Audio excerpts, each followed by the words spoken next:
Et là, ils sont en pleine traversée du désert. Je pense pas qu'on peut s'attendre à ce que demain soir, on se couche et on dit « Ouh! » Emmanuel Latraverse. Bien que le gouvernement maintient que pour l'instant, on n'en est pas là. La rencontre, Abdel Fadel, Latraverse. Emmanuel, on a vu cette fin de semaine des allers-retours entre la FAE, le Front commun, la FIC. Est-ce que c'est moi ou j'ai l'impression qu'on n'a jamais été aussi éloignés? Non, on a déjà été plus éloignés parce qu'au moins on se parle. Au moins, écoute, grande percée quand même. La FAE, la Fédération autonome de l'enseignement, a accepté d'avoir des discussions et d'avoir des compromis sur la formation et l'affectation des classes au mois de juin. Donc, ils ont passé 1 an à négocier et à s'imaginer qu'ils n'auraient pas à faire ça. Alors, quand même une avancée majeure, mais c'est sûr que ça va pas assez vite. Et là, il y a des... Moi, je pense que je fais partie du groupe des perplexes, là, face au fait qu'on n'est pas en train de négocier 14 heures par jour, là. Pour preuve, la FAE a remis une contre-proposition jeudi. Le gouvernement a pris la journée pour l'étudier. Puis encore l'étudier vendredi. Fait que, tu sais, c'est comme, on prend du temps, là, pour essayer de négocier. Là. Il n'y a personne, on est encore dans un processus très lent, très formel, très, je dirais, drapé de méfiance, là. Et c'est la raison pour laquelle ça avance à pas de tortue. Mais c'est voulu, ça, Emmanuel. C'est voulu de prendre son temps, là. Ça fait partie d'une stratégie, là. Je peux pas croire que ça fait juste... C'est les choses telles qu'elles sont alors que des enfants sont à la maison. Ben, moi, je pense que le gouvernement a décidé. Puis est-ce qu'il a raison ou pas? C'est très difficile de juger objectivement parce que ni toi, ni moi, ni personne d'entre nous qui sommes des analystes politiques, sommes des avocats en droit du travail capables de déchiffrer les ramifications byzantines de conventions collectives qui font 500 pages. Là, t'sais. Mais le gouvernement a décidé que ces conventions collectives-là étaient des camisoles de force, qui l'empêchaient d'avoir un minimum de souplesse intelligente dans la gestion de nos réseaux publics et qu'il ne lâchera pas là-dessus. Alors, c'est ça le contexte dans lequel on est. Moi, je pense que quand j'entends les syndicats me dire le gouvernement veut que ça traîne, un peu comme si des relents d'antisyndicalisme, là, on va les avoir à l'usure puis on va les casser.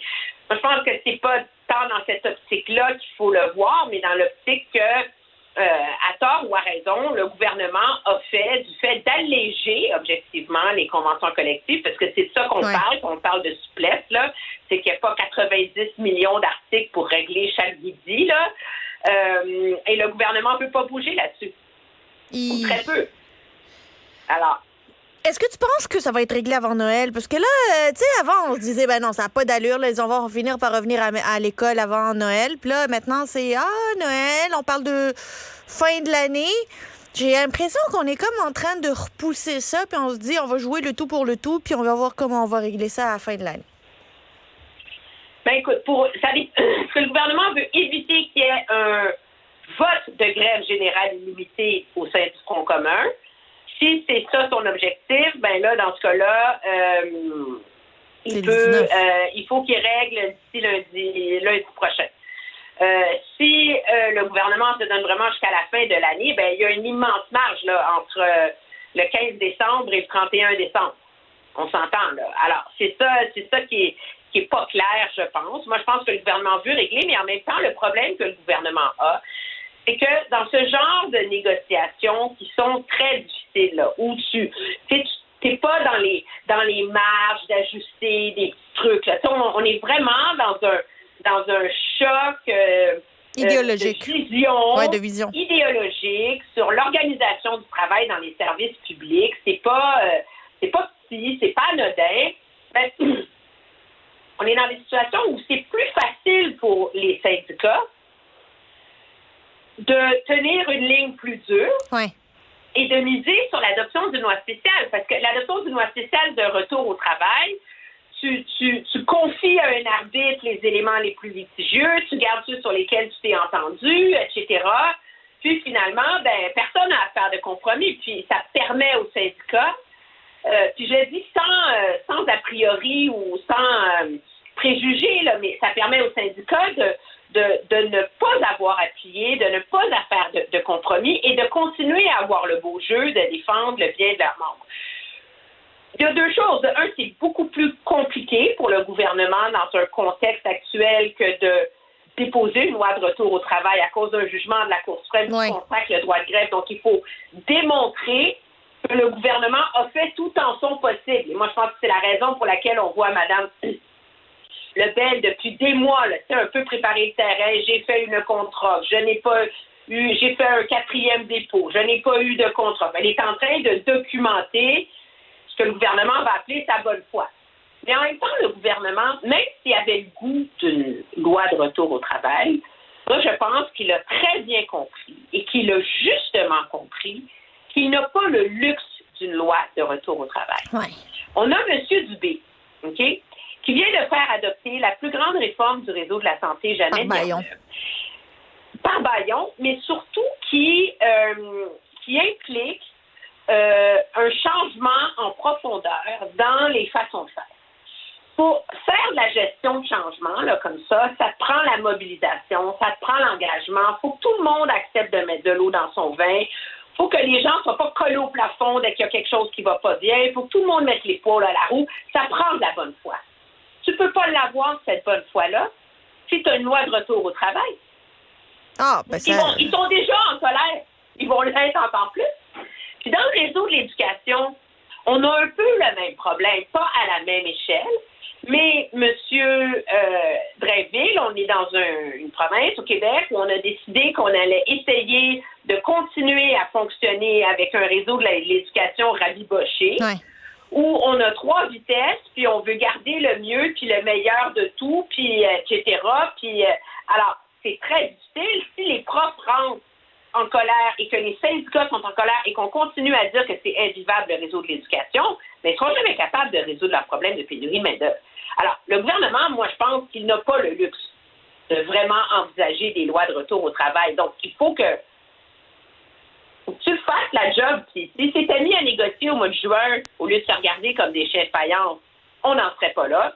C'est que ça a l'air, c'est comme ça que ça se passe dans le secteur public. Là, tout le monde fait des premières offres complètement délirantes, là, de part et d'autre. De part et d'autre, c'est ça. Et après ça, on s'insulte pendant 9 mois. Puis après ça, on fait semblant de bouger pendant 9 mois. Puis là, quand tout le monde a un fusil sur la tempe, là, c'est là qu'il faut se passer. Il y a sinon ce programme fédéral de soins dentaires qui a été annoncé ce matin, là, puis là, on va ouvrir ça aux 65 ans et plus.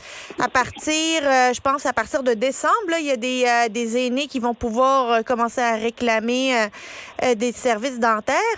Bonne ou mauvaise nouvelle, Emmanuel?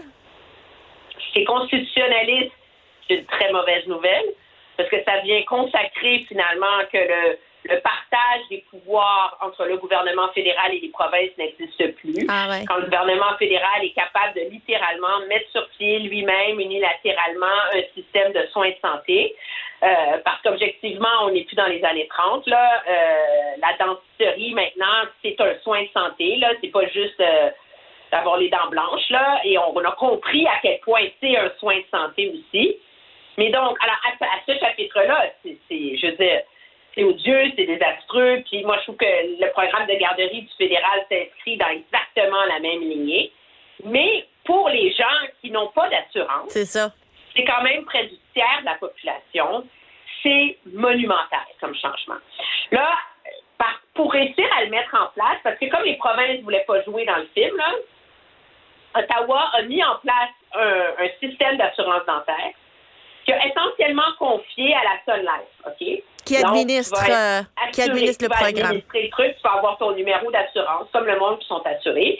Mais c'est compliqué pour que les gens s'inscrivent, puis on apprend que quand tu ouvres le robinet, puis tout le monde appelle en même temps, c'est le bordel. Alors, c'est comme par étapes. C'est décembre, c'est les gens de 87 ans et plus. Après ça, c'est les gens janvier, c'est 77. On y va comme ça par étapes. Les gens vont recevoir des lettres. Et tout ça pour dire qu'à partir du mois de mai, tous les 65 ans et plus vont pouvoir être assurés. À partir après ça, du mois de juin, c'est tous les 18 ans et moins et les personnes handicapées. Puis en 2025, c'est l'ensemble de la population. Les gens qui gagnent moins de 90 000 $. Puis le programme est fait pour être complémentaire aux programmes provinciaux. OK. Donc, je te donne un exemple. Au Québec, les enfants de moins de 10 ans ont les soins dans la dentisterie couvert, mais le nettoyage n'est pas couvert. Non, c'est ça. OK? Maintenant, le programme fédéral, les nettoyages sont couverts. Fait qu'on pourrait En avoir général, c'est nettoyage, diagnostic, plombage, traitement de canal, protège amovible, détartrage et extraction. Donc, le programme est géré pour que les deux soient complémentaires, finalement. pour une fois qu'on fait quelque chose d'intelligent. Alors, est-ce que c'est une bonne ou une mauvaise nouvelle? Constitutionnellement, c'est horripilant. Mais pour les gens qui n'ont pas accès à des soins dentaires, puis il y a beaucoup, c'est 9 millions de Canadiens qui vont être couverts, c'est énorme. Donc, les familles à faible revenu C'est une bonne nouvelle pour eux. maintenant ne seront plus condamnées à aller marcher les marches de l'oratoire à genoux une fois par mois en espérant qu'ils n'ont pas une dent cassée, qu'ils n'ont pas des problèmes dentaires, là. Alors, ça, c'est très important, je pense, pour le filet social canadien. Bien sûr, le but de le gouvernement, il y avait une urgence à le mettre en place rapidement parce que je pense que le gouvernement veut qu'il soit assez solidement mis en place d'ici les prochaines élections fédérales pour que les conservateurs ne puissent pas l'annuler, ce programme-là. T'sais.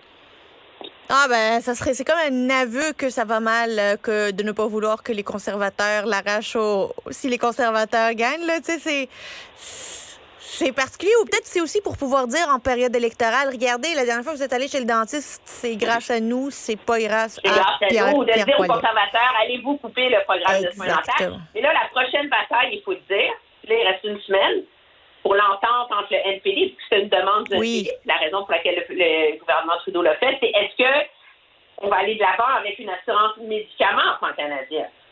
Et le gouvernement Trudeau s'était engagé à déposer un projet de loi en ce sens avant la fin de 2023. Ben, il reste 5 jours à la session parlementaire, puis on n'a pas encore réussi à s'entendre avec le NPD sur la formule qui sera retenue.